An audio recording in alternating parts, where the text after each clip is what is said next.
So for those of you who don't know, slavery, African slavery, or the use of African slaves by the Catholic empires was very common. All right. So when I talk about Catholic empires in the Americas, I'm talking about Spanish, Portuguese, and French. But my area of specialty is more on the Spanish, Portuguese side. So naturally, I will privilege them.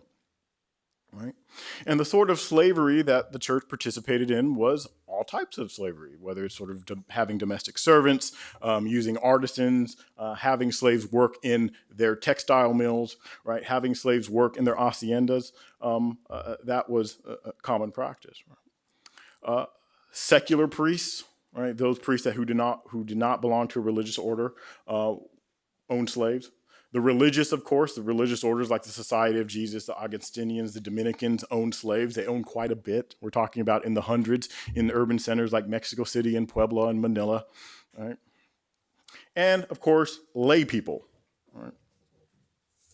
And, of course, lay people.